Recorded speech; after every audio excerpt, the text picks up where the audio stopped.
Hello and welcome to this edition of FYI Weekly, your official source for City of Greensboro news and information. Prepare for traffic delays if you travel along East Market Street from South Dudley Street to Murrow Boulevard. Drivers will experience occasional lane closures and delays from 7 a.m. to 4 p.m. each day until Monday, August 22nd. The city is conducting waterline rehabilitation work. Directional signs and traffic cones are in place, and motorists are encouraged to use alternate routes to avoid the area. Dates and times may change due to inclement weather or last-minute revisions to the work schedule. The project is part of the city's ongoing water rehabilitation program, which is funded by water and sewer rates. To learn more about lane and road closures or to request email notifications about upcoming road work on city streets, visit the city's website. To report a water and sewer emergency, call 336-373-2033. The City of Greensboro is mourning the loss of one of its beloved retired firefighters. Retired Fire Chief Ray Flowers passed away last week following a short illness. Chief Flowers was the first African-American Greensboro fire chief with more than 37 years of service to our community. He joined the Greensboro Fire Department in 1961 as a 21-year-old graduate of North Carolina A&T who hailed from Wadesboro. He was among the first group of African-American firefighters hired by the city and was assigned to Station 4 on Goral Street after completing the rigorous training process. In 1975, after 14 years as a firefighter, Chief Flowers earned the rank of captain. 4 years later, he was appointed to battalion chief. In 1988, Mr. Flowers was named deputy chief, and in 1993, he was promoted as Greensboro's fire chief. Early in his career, Chief Flowers was a driver for Station 7. The city named Fire Station 7 after Chief Flowers in December 2021. He attended the ceremony where his family and friends watched him accept the honor. The Guilford County Tax Department mailed property tax notices and wants to ensure residents know what to expect, including due dates and available support. To help property owners navigate the process, the Guilford County Tax Department offered the following 5 tips. Tip number 1, the property tax is based on your 2022 reappraised value. Guilford County calculates the property tax by using your 2022 reappraised value, which is the market value of the property as of January 1st, 2022. Reappraisals happen every 5 years. Tip number 2, if you pay by August 31st, you receive a 0.5% discount for early payment. Tip number 3, paying your taxes online is an option that is easy to do. Simply visit the county's website. Tip number 4, if your property taxes are paid through escrow, be prepared to receive a notice instead of a bill. And tip number 5, property tax relief programs are available for qualifying property owners. Visit the county's website to determine if you qualify to submit an application. Property taxes are due on September 1st, and the last day to pay is January 5th, 2023. For more information, visit the county's website or call 336-641-3363. Cone Health has partnered with the city to share a series of brief and informative videos designed to inspire you to make better choices when it comes to healthy living. Following these tips is an easy way to help each of us improve our quality of life. Let's take a moment to check out today's news for your health. How well do you really understand food labels? It's an important step in making healthy choices. Let's talk about what you should look for. The first thing you should look at in a nutrition food label is the serving size, because that's going to differ from the portion size. The nutrition serving size is based off of 1 serving of that food and beverage. You may eat more than 1 serving, and you'll have to account for that on the facts label as far as total calories, fat, all of those things. So the percent daily value, or capital D, capital V, on the foods label is going to be a guide for you as far as how much of one nutrient you should get per day. And that's based off a percentage out of 2,000 calories a day, which you may need more or less of, depending on your stature, activity level, things like that. As an example, if a food label has 5% daily value, that's going to be 5% of your needs of that nutrient per day. So when you're looking at the total fat in a product, you'd also want to go underneath that and look at the breakdown of the fat. So trans fat, saturated fat, and unsaturated fat. For saturated fat, or fats that are solid at room temperature, you'd really want to look to limit those, or again, have no more than 5% of your daily value for those foods.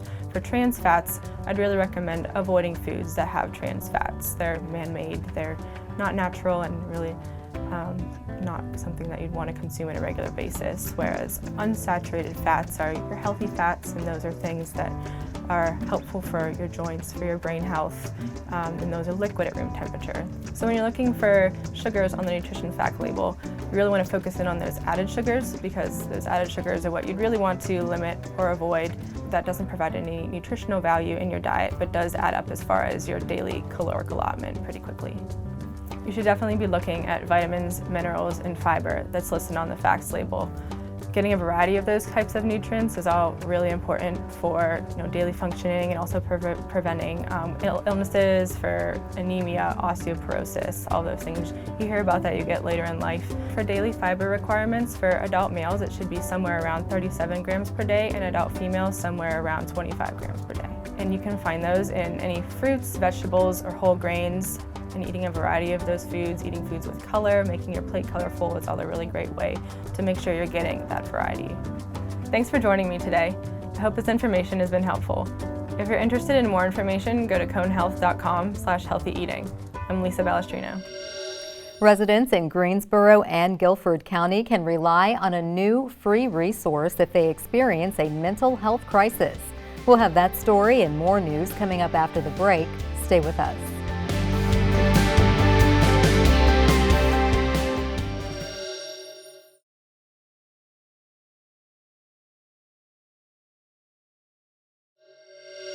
Welcome back to FYI Weekly.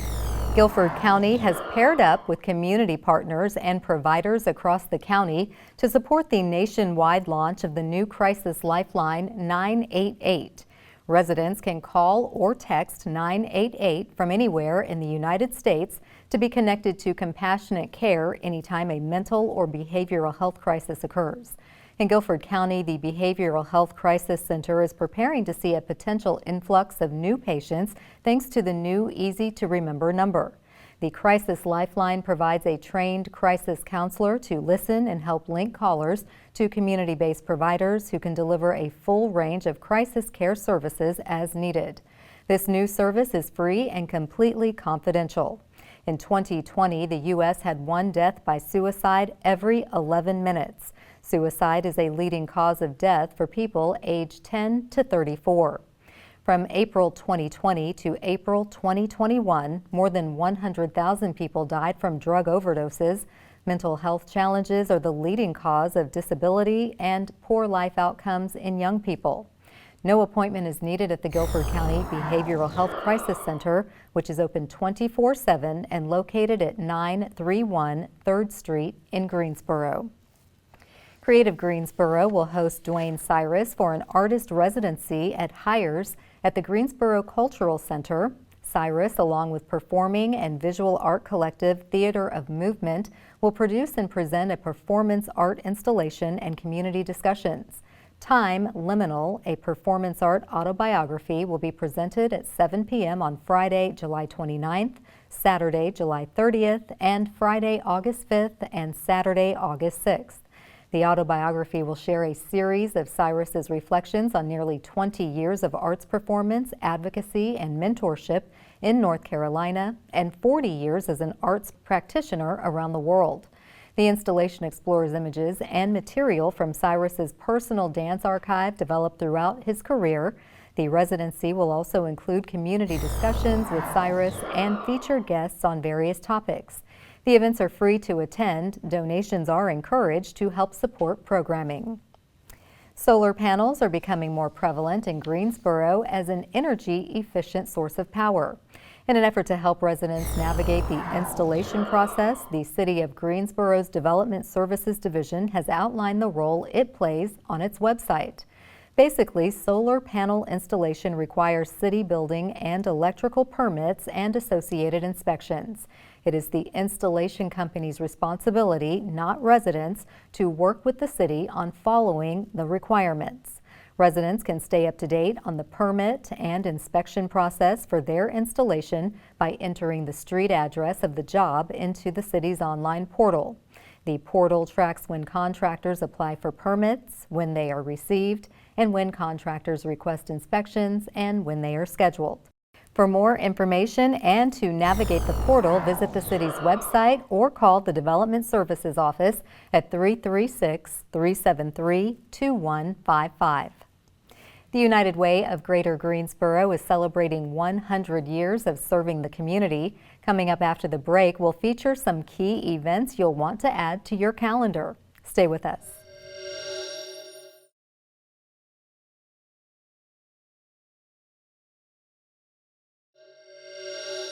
Welcome back to FYI Weekly. The United Way of Greater Greensboro is boldly going where it's never gone before under the leadership of a new CEO. Joining me now to talk about his first year at the helm is Garvin. He is the president and CEO of Greensboro's United Way. Hello, Kari. Welcome back. Thank you for having us. Always good to see you. Likewise. It's been nearly a year since you came on board with United Way of Greater Greensboro. What have you learned about the community, and how does that interweave with what you do through United Way? Well, first of all, thanks again for having us. So with the community, it's almost been a year. I've learned a couple things. One is there's a tremendous amount of compassion. There's a lot of empathy that to support the work and get behind the mission.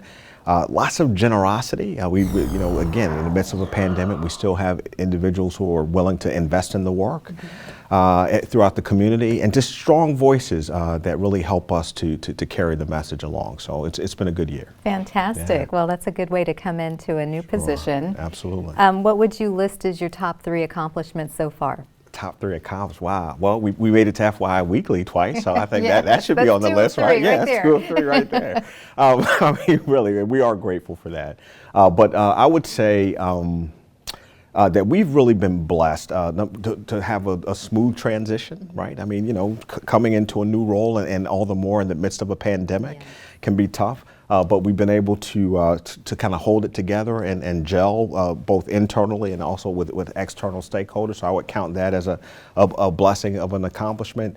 We've also been able to, I think, plot a thoughtful course towards our bold goal and taking the investments that we received, including the huge Mackenzie Scott gift from 2020, but to plan thoughtfully around that. And then also we just recently launched a new project, our Guilford Success Network, and so I would count that as an accomplishment as well. Okay, let's delve into both of those. Okay. The bold goal, for those who aren't familiar, give us an overview, and where is that progressing? Sure. So our bold goal is the community-inspired goal to end local poverty here in Greensboro, and so we set a target for that. That target is that by the year 2030, so that's some 8 years from now, the goal is to transition at least 3,000 households out of poverty. And again, and that's doing that in partnership with the community. So that is the bold goal. And in terms of how it's going, I would say, well, we officially announced that just under a year ago. That was September of last year. Again, I talked about kind of that thoughtful planning or charting that course. We are moving and allocating resources in a thoughtful way to support the scale up for that. And I think we have a pretty solid plan to do it. So far so good, and we're looking to hit some real metrics and targets with that along the way. Fantastic. Yeah. Boldly going where United Way's never gone before. There it is. Now, with the Guilford Success Network, this is a pilot program. It is. What is that about? Yeah, so it is in a nutshell, the Guilford Success Network is the way, or a way, that we are scaling the good work that we've done through our family success centers, right? And so our family success centers place-based, brick and mortar. It's a location where individuals who are struggling in poverty can go to access resources in a very specific way to help them journey out of poverty. Well, the Guilford Success Network takes that same model, but instead of it being having to go to one particular location, there's an opportunity for individuals in the community working through technology to access the resources of community stakeholders remotely and virtually. So that's a part of it, but the other part that's important for me to also stress here is that I don't want people to walk away and say, oh wow, well, there must be an app that I can sort of download and get what I need. It's not that. It's also systems change. It's helping community stakeholders who serve clients in poverty to work together differently and in a coordinated fashion. That becomes the network as well. It's the way that they work together. Okay, Yeah. and it sounds more expansive if you're saying Guilford. Well, that's right. So we're reaching beyond just the city of Greensboro. Certainly we want to address the needs here, but we're really looking to address the needs of individuals in the entire county. Fantastic. Yeah. Okay.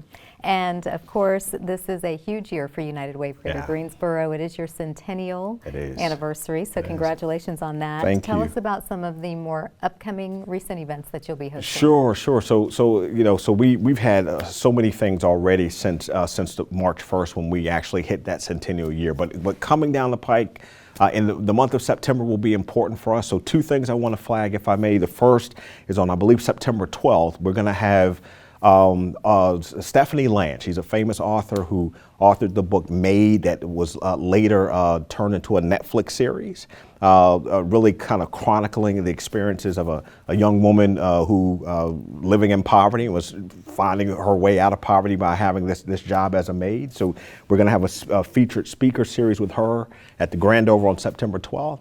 And then for the hip hop enthusiasts out there, KRS-One.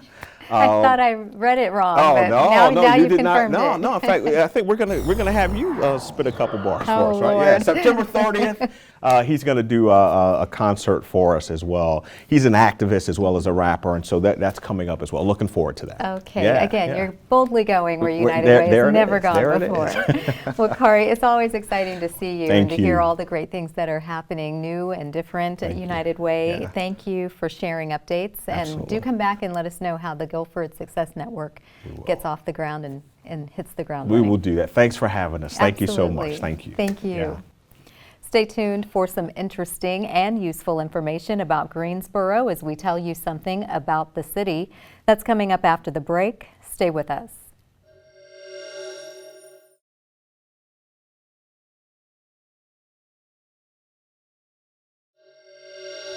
Welcome back to FYI Weekly.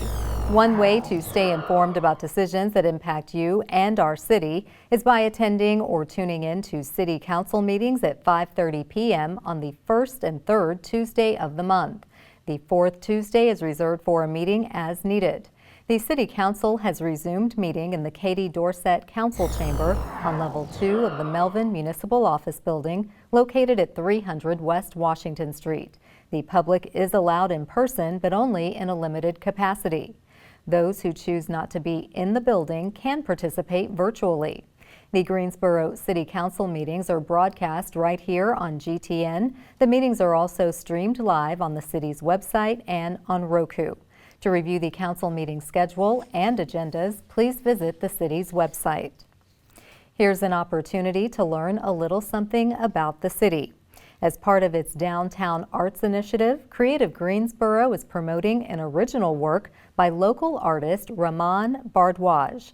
The artwork is installed on the outer wall of the Katie Dorset Council Chamber, visible from the Government Plaza entrance to the Melvin Municipal Office Building. Moving forward with hope, joy, and harmony represents Raymond's artistic reflection on Greensboro in 2021. The piece measures 10 feet by 20 feet and will be on display through early next year. The Melvin Municipal Office Building is located at 300 West Washington Street. A smaller version is displayed in the Greensboro Cultural Center and will become part of the city's permanent artwork collection. Raymond Bardwage is an international painter, muralist, illustrator, and graphic designer who has painted more than 40 murals across the country, many of which can be seen right here in Greensboro. Coming up after the break, we'll showcase our department spotlight, but first, let's see how the City of Greensboro is committed to equity and inclusion. Equity and inclusion are vital for the City of Greensboro's ability to grow and innovate in such a fast-changing environment. One Greensboro is a monthly show that highlights some of the ways the Office of Equity and Inclusion honors the observances listed on our Heritage Calendar and spotlights a City of Greensboro employee in a segment we call The One. These observances are an integral part of the National Equal Employment Opportunity and Civil Rights Program and encourage us to live as one people, one community, one Greensboro.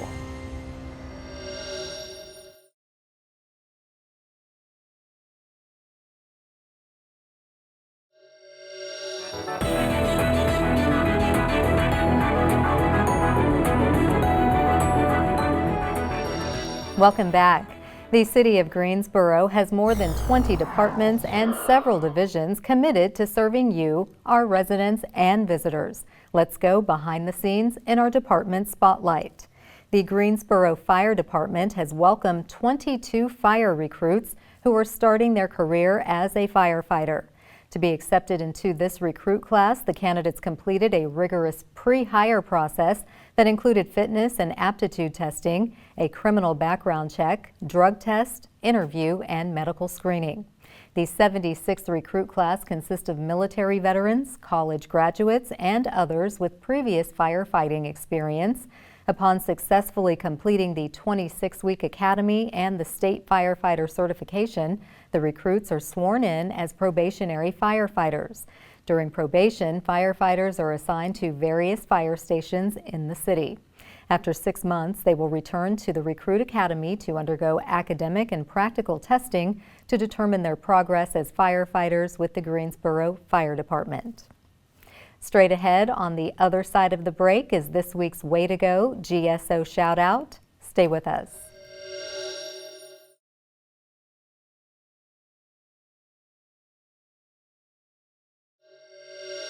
As we draw to a close, we always want to end on a positive note with our Way to Go GSO shout out.